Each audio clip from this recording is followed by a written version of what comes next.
Myśląc o nowym ciągniku, większość rolników zastanawia się nad jego mocą. To oczywiście istotne zagadnienie w kontekście posiadanego areału i rodzaju gleby, na której prowadzona jest uprawa. Jednak nie mniej ważną sprawą jest kompatybilność ciągnika z maszyną uprawową. W zależności od przeznaczenia i wybranego procesu produkcji do traktora będziemy chcieli podłączyć różne urządzenia, dlatego warto poznać warianty sprzęgania maszyn z ciągnikiem.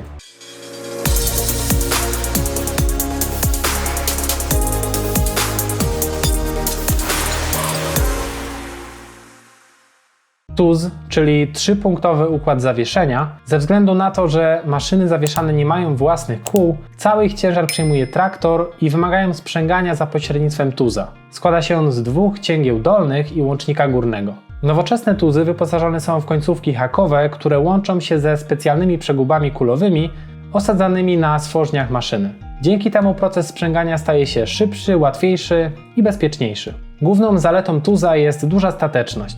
Umożliwia zarówno poprzeczne, jak i podłużne wypoziomowanie narzędzia oraz regulację głębokości jego pracy. Odpowiada za to część hydrauliczna składająca się z siłownika hydraulicznego połączonego z ramionami tuza, pompy i rozdzielacza.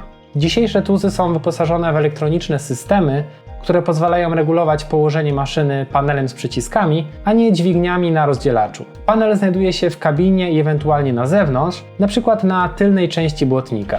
Normalizacja trzypunktowego układu zawieszenia. Wraz ze wzrostem popularności tuzów rosło ich zróżnicowanie pod względem rozmiarów i dopuszczalnego obciążenia. Bywało, że mimo iż tuz pozwalał na zamontowanie danej maszyny, to ciągnik okazywał się za słaby. Obecnie wymiary i wymagania dotyczące zawieszenia narzędzi i osprzętu z tytułu traktora wpisuje norma PN ISO 730. Narzędzie współpracujące z ciągnikiem powinno mieć zaczep zgodny z zaczepem pracującego w gospodarstwie ciągnika.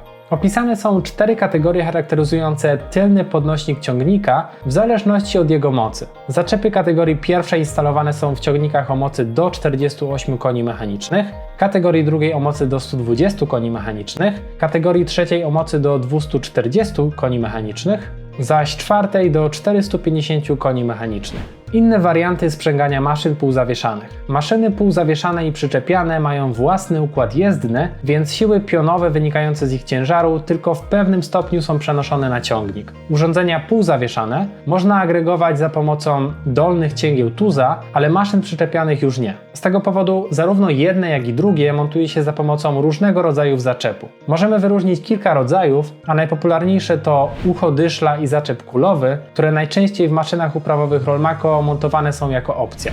Zaczep manualny lub automatyczny i dyszel typu oczko. Maszynę z dyszlem oczkowym o średnicy 40 mm sprzęgamy z ciągnikiem za pomocą stworznia o średnicy 32 mm.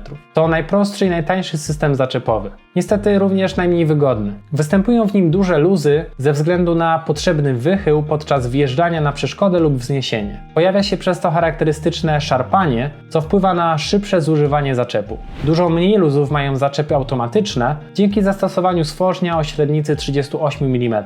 Nie wymagają one działania operatora, ponieważ stworzeń jest zwalniany, gdy dyszel uderzy w zatrzask. W przypadku, gdy ucho dyszla ma średnicę 50 mm, zakłada się stworzeń o średnicy 48 mm. Kulowy zaczep i końcówka dyszla. Jak sama nazwa wskazuje, stworzeń zakończony jest kulą, na którą mocuje się ucho dyszla o odpowiednim kształcie. Całość blokuje zacisk od góry. Takie połączenie nie ma żadnych luzów, przez co charakteryzuje je większa wytrzymałość. Jednocześnie pozwala na wychył nawet do 30 stopni. Najpopularniejszy w tej chwili system to zaczep K80, jednak na rynku są różne rozmiary przeznaczone do dyszla z innym naciskiem pionowym i różną masą całkowitą agregatowanej maszyny. Obecnie szyny są wyposażone w płyty przesuwne i adaptacyjne, do których przykręca się samą końcówkę zaczepu. Daje to możliwość montowania elementów pochodzących od różnych producentów, a dodatkowo zużywa się tylko końcówka, a nie cały zaczep.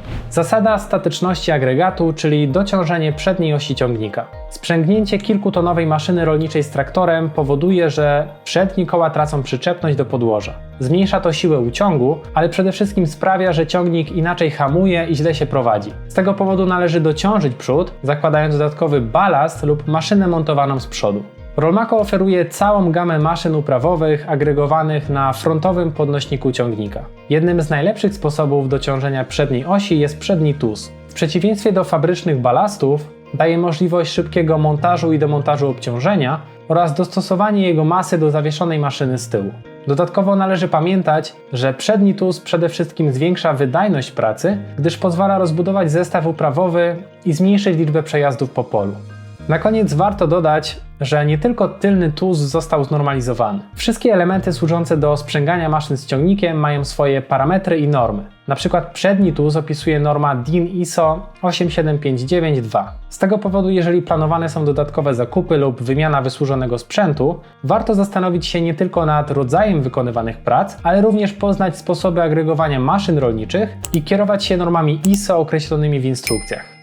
Rolmako nie stoi w miejscu. Dynamicznie zmierzamy w kierunku lepszej przyszłości, realizując ideę rolnictwa zrównoważonego. Cały czas szukamy nowych technologii, materiałów i innowacji, które sprawią, że nasze maszyny spełnią oczekiwania rolników i ziemi. Poznaj nas bliżej, odwiedzając adres katalog.rolmako.pl i zobacz nasze maszyny do bezorkowej i ultrapłytkiej uprawy. Pasja Rolmako do doskonalenia urządzeń rolniczych wynika z głębokiego zrozumienia potrzeb rolników na całym świecie. Dzięki oferowanym przez nas maszynom uprawowym chcemy nie tylko ułatwiać pracę, ale także wspierać zrównoważony rozwój rolnictwa.